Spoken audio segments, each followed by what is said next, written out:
सभी दोस्तों को जय हिंद, वंदे मातरम, राम राम। एसएससी जीडी 2024 के नियरली भर्ती का डीबी मतलब डॉक्यूमेंट वेरिफिकेशन में कौन कौन से मोस्ट इंपोर्टेंट डॉक्यूमेंट्स जो मांगे जाते हैं, अगर आपने एक भी गलती किया है डॉक्यूमेंट में तो आपको डीबी में रिजेक्ट कर दिया जाएगा। और क्रूशियल डेट के बाद का डॉक्यूमेंट एक्सेप्ट होता है कि नहीं होता है, और क्रूशियल डेट हमारा कब का है, और दिन तो सबसे बड़ी होती है। फॉर्म अपडेट है, हमने मम्मी का नाम, पापा का नाम, डेट ऑफ बर्थ, दोस्त हमने रोल नंबर, ये सब गलती कर दिया है और हमारा सर्टिफिकेट में कुछ और है, फॉर्म में अपडेट है हमने कुछ और भर दिया, तो क्या वो एक्सेप्ट होगा कि नहीं होगा। तो जितना भी डाउट है आपके डॉक्यूमेंट को लेकर सारा इस वीडियो में क्लियर हो जाएगा। तो फिगर ही क्या है, बात जब सौरभ मिश्रा इन्फॉर्म वीडियो चल रहा है आपके साथ भाई है ना, टेंशन की जरूरत नहीं है। तो चल बात करते हैं क्रूशियल डेट के बारे में। तो भैया जो आपका क्रूशियल डेट था एसएसजीडी का फॉर्म भरने का वो कब का था, तो वो 31 दिसंबर 2023 का था। और देन दोस्तों इसके पहले का आपका सारा डॉक्यूमेंट होना चाहिए, ठीक है। इसके बाद का डॉक्यूमेंट आपको नहीं बनाना है, मतलब दोस्तों इसके बाद अगर आप डॉक्यूमेंट बनाओगे तो भैया फिर एक्सेप्ट नहीं होगा। इससे पहले का आपका डॉक्यूमेंट होना चाहिए, ठीक है। वो आपका 31 दिसंबर के पहले का आपका डॉक्यूमेंट मांगा जाता है, ठीक है। जो आपका रेजिडेंस सर्टिफिकेट हो गया, मूल निवास प्रमाण पत्र हो गया, आपके कास्ट सर्टिफिकेट, सब आपके पहले बने होने चाहिए, बात का ये नहीं चलेगा। तो भैया पहले अगर आपने नहीं बनाया है तो फिर आपको रिजेक्ट कर दिया जाएगा। इस टाइप के इसके दोस्तों नोटिफिकेशन में मेंशन किया गया है। तो क्या सच में रिजेक्ट कर दिया जाता है? तो मैं दोस्त मैं बता दूं 99.5% भैया रिजेक्शन नहीं होता है, एक्सेप्ट हो जाता है। क्रूशियल डेट में बहुत सारे बच्चे डॉक्यूमेंट नहीं बनाते, बाद का डॉक्यूमेंट बनाते हैं बट एक्सेप्ट हो जाता है। तो क्रूशियल डेट का कोई भी रोल नहीं है एसएससी जीडी की भर्ती में। तो इसके आपको परेशान नहीं होना कि भैया क्रूशियल डेट के बाद का हम डॉक्यूमेंट बना रहे हैं, हमारा एक्सेप्ट होगा कि नहीं होगा। तो भैया आपका 100% एक्सेप्ट हो जाएगा, चाहे दोस्तों वो एससी सर्टिफिकेट हो, चाहे दोस्तों आपके मैट्रिक हो, चाहे +2 हो, कोई भी टेंशन की जरूरत नहीं है। वहां पे जो बैठा होता है ना विभाग में, उसको भी पता होता है कि भाई बच्चों का इतना माइंड नहीं है, फॉर्म निकल तो बच्चों ने फॉर्म भर दिया, उन्होंने उस time domicile certificate caste certificate नहीं बनाया, उन्होंने बाद में बनाया, वो एक्सेप्ट हो जाता है।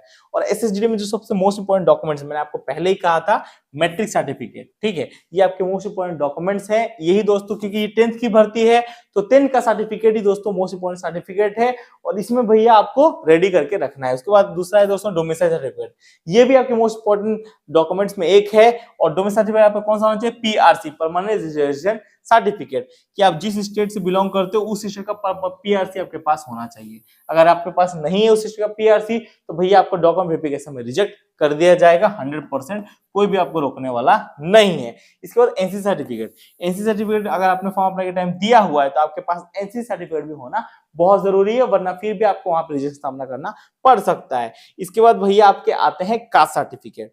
अब कास्ट सर्टिफिकेट क्या है तो आप यहाँ पे देख सकते हैं, जो आपके एसी एसटी ओबीसी है, ठीक है, उन्हें कास्ट सर्टिफिकेट उनको बना के वहां पे ले जाना है। अगर आपने कास्ट सर्टिफिकेट नहीं बनाओगे तो फिर भैया वहां पर रिजेक्शन सामना करना पड़ सकता है। अब कास्ट सर्टिफिकेट क्या होता है मैं बता दूं, कास्ट सर्टिफिकेट जो आपके होते हैं वो सेंट्रल फॉर्मेट के ही एक्सेप्ट किए जाते हैं, और सेंट्रल फॉर्मेट में ही दोस्तों आपका वहां पे एक्सेप्ट किया जाएगा। अगर आपने स्टेट फॉर्मेट में कोई भी वहां पर डॉक्यूमेंट बना के ले जा रहे हो तो वो एक्सेप्ट नहीं होगा। तो आपके जो भी एससी एसटी ओबीसी सर्टिफिकेट है वो सारे सेंट्रल फॉर्मेट के आपके पास होने चाहिए। और सेंट्रल फॉर्मेट आप कैसे बना सकते हो, तो ये ऑनलाइन जाके आप बना सकते हो, आपको कोई भी दिक्कत नहीं होगा। देन दोस्तों बहुत सारे बच्चों का कमेंट हो गया हमने फॉर्म अप्लाई टाइम गलती कर दी, हमने मैट्रिक में कुछ और है और देन दोस्तों हमने फॉर्म अप्लाई टाइम कुछ और चीज भर दिया है, तो क्या अब हमें रिजेक्शन का सामना करना पड़ेगा सौरभ भैया? तो मैं बता दूं एक चीज, अगर आपने ऐसा गलती किया है तो फिर भी परेशान होने की कोई जरूरत नहीं है। अब दोस्तों क्या होता है ना, कुछ सेंटर्स में, ठीक है, मैं ऐसे सेंटर होते हैं ना जो आपके 100 हो गए, 100 में से ऐसे जो सेंटर हैं वो मात्र 10 से लेके 15% वाले ऐसे सेंटर हैं जहां पे इस सिचुएशन में रिजेक्ट बच्चों को कर दिया जाता है, ठीक है, वरना 99.5% सिचुएशन में एक्सेप्ट हो जाते हैं, आपको टेंशन की कोई जरूरत नहीं है। बहुत कम सिचुएशन में बच्चों को रिजेक्ट किया जाता है। तो इस सिचुएशन में आपको परेशान नहीं होना है कि आपने फॉर्म अप्लाई टाइम गलती कर दिया है तो आपको रिजेक्शन का सामना करना पड़ेगा, कोई भी दिक्कत नहीं। अब इसके लिए क्या करना है, तो इसके लिए आपको एफिडेविट एक तैयार करना है और एफिडेविट लेके जाना है, और भर्ती बोर्ड में जो भी आपके डीवी के लिए बैठा होगा उसको वहां पे सबमिट कर देना है। तो वहां पे आप सबमिट करोगे तो आपको एक्सेप्ट कर लिया जाएगा, कोई भी आपको दिक्कत करने की जरूरत नहीं है, क्योंकि वहां पे जो बैठा हुआ वो भी इंसान है मेरे दोस्त, उसको पता है आपने कितनी मेहनत करके वहां पे पहुंचे हुए, अपने फिजिकल क्लियर किया है दोस्तों, ठीक है, अपने एग्जाम क्लियर किया है। तो इतना कुछ करने के बाद अगर डीवी में पहुंचे होता है ऐसे ही हवा में नहीं पहुंच गए तो उसको भी पता है, तो वो एक्सेप्ट कर लेगा और उसके लिए परेशान होने की कोई जरूरत नहीं है, ठीक है। और आपने अगर दोस्तों कुछ भी गलती की हुई तो आपको टाइम भी मिलेगा सुधार करने, जब आप डीवी में जाओगे ना डिटेल डॉक्यूमेंट वेरिफिकेशन में, तो फिर भैया आपको टाइम भी मिलेगा डीवी में, ठीक है। कुछ भी गलती होगा तो आपको 5 से लेकर 10 दिन का टाइम भी आपको ऑफर करेंगे, इसके भीतर भैया इसको ठीक करके ले आओ और आप डीवी में पास हो जाओ, तो आपको कोई भी रोकने वाला नहीं है। तो एसएससी जीडी में यही आपके मोस्ट इंपोर्टेंट डॉक्यूमेंट्स रहने वाले हैं। देन दोस्तों अगर आप एक्स सर्विस मैन हो, आपने रिलैक्सेशन वगैरह लिया है तो उसका भी अलग से आपको डॉक्यूमेंट सबमिट करना पड़ेगा और यही मोस्ट इंपोर्टेंट डॉक्यूमेंट्स है। और फॉर्म अपने टाइम में कुछ भी गलती कर दो परेशानी की कोई जरूरत नहीं है, एक चांस आपको और मिलेगा डीवी में। वहां पे दोस्तों आपको सब कुछ पूछा जाएगा और आपने क्या क्या गलती की उस गलती को सुधार करने का वहां पे ऑप्शन मिलेगा। यहां तक कि पोस्ट रेफरेंस चेंज करने का ऑप्शन तक दोस्तों डीवी में मिलता है। वहां पे दोस्तों जब पोस्ट रेफरेंस आपका दिया जाएगा तो आप वहां पे उसको बोल के एक एप्लीकेशन लिख के एक फॉर्म भर के पोस्ट रेफरेंस का ऑप्शन भी चेंज कर सकते हो। तो ये बहुत बड़ा बेनिफिट है मेरे दोस्त आप सभी के लिए। जो बच्चा होप हार के बैठा है होपलेस कि भैया हमसे कुछ नहीं हो पाएगा, तो भैया परेशान होने की कोई जरूरत नहीं है। अगर कुछ भी गलती है आपके डॉक्यूमेंट तो एफिडेविट रेडी कर लेना। और भैया क्या क्या मोस्ट इंपोर्टेंट डॉक्यूमेंट्स मैं आपको फिर से बोल रहा हूँ, मैट्रिक सर्टिफिकेट, डी आपके डोमिसाइल सर्टिफिकेट, ठीक है। उसके बाद अगर आपने एससी एसटी फॉर्म अप्लाई किया था आपका कास्ट सर्टिफिकेट, आधार कार्ड और दोस्तों और कुछ भी ऐसे मोस्ट इंपोर्टेंट डॉक्यूमेंट्स नहीं है जो आपके पास होने चाहिए, बस इतना ही आपके पास होना चाहिए।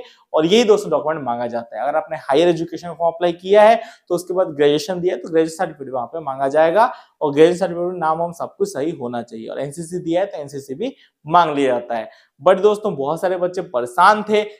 दोस्तों अगर आप बीएसएफ कांस्टेबल ट्रेड्समैन की तैयारी कर रहे हो तो चक्षु पब्लिकेशन की one of the best guide book market में आ चुकी है बीएसएफ कांस्टेबल ट्रेड्समैन के लिए। इसमें दोस्तों आपको मिलने वाले 2800 प्लस बहुमूल्य क्वेश्चन 100% सिलेबस के अकॉर्डिंग इस बुक को बनाया गया है। इसमें हिंदी इंग्लिश रीजनिंग सभी के बहुमूल्य क्वेश्चन डाले हुए हैं। देन दोस्तों इस बुक से अगर आप तैयारी करोगे तो आपको पूरा क्वेश्चन का पैटर्न और एग्जाम का सिलेबस वगैरह सब कुछ पता चल जाएगा। और इसी बुक के साथ दोस्तों इनका एक प्रैक्टिस सेट बुक भी आ जाता है। दोनों book one of the best book रहने वाली चक्षु पब्लिकेशन की आपके सेशन पूरी सहायता कर देगी। इस बुक को दोस्तों आप ऑनलाइन परचेस कर सकते हो, ऑफलाइन परचेस कर सकते हो, दोनों सेशन में पूरी 100% सहायता कर देगी। जय डेट के बाद का डॉक्यूमेंट एक्सेप्ट होगा कि नहीं होगा, तो मेरे दोस्त 99.5% एक्सेप्ट हो जाए तो परेशान होने की कोई जरूरत नहीं है। देन दोस्तों अभी एग्जाम 20 फरवरी से आपके स्टार्ट हैं तो आपके डॉक्यूमेंट का टेंशन नहीं लेना है। क्रूशियल डेट के बाद का भी डॉक्यूमेंट एक्सेप्ट हो जाता है, आपको सिर्फ पढ़ाई पे ध्यान देना है। आप पढ़ाई पे ध्यान दो, जैसे ही आप एग्जाम पास करोगे उसके बाद दोस्तों आपने रेजिडेंट सर्टिफिकेट वगैरह सब कुछ बना के रेडी कर लेना है। और मेरे दोस्त आपका 100% सर्टिफिकेट में आपको एक्सेप्ट कर लिया जाएगा, डीवी आपको कोई रिजेक्ट नहीं करना। तो बेस्ट ऑफ लक सभी को। मैंने आपका सारा डाउट क्लियर कर दिया है, खासकर डॉक्यूमेंट को लेकर जो भी आपका डाउट था, ठीक है। क्रूशियल डेट हो गया, चाहे आपने नाम पापा गलती किया है, उसके लिए दोस्तों आपको एफिडेविट बना के लेके जाना है, कोई आपको दिक्कत नहीं होगा। और दोस्तों अभी आपके पास टाइम भी है, आप चाहो तो अभी भी इसको ठीक कर सकते हो, लेकिन अभी आप फोकस एग्जाम पे करो कि 20 फरवरी से ही इसके एग्जाम स्टार्ट हैं और 20 फरवरी में ज्यादा टाइम बचा हुआ ही नहीं है, ठीक है। ले देखिए मात्र 20 से 25 दिन का टाइम बचा हुआ है, तो 25 दिन के अंदर आपको अच्छे से मेहनत करनी है, आपका सिलेक्शन कंफर्म करना है एसएससी जीडी 2024 की नियरली भर्ती में। तो जान लगा दो या फिर जाने दो, डेडिकेशन के साथ पढ़ाई करो। और इस बार ऐसी पढ़ाई करनी है कि इस बार आप सबके बदन में मुझे वर्दी चाहिए मेरे दोस्त, आपके सब बदन पे मुझे वर्दी देखनी चाहिए बस।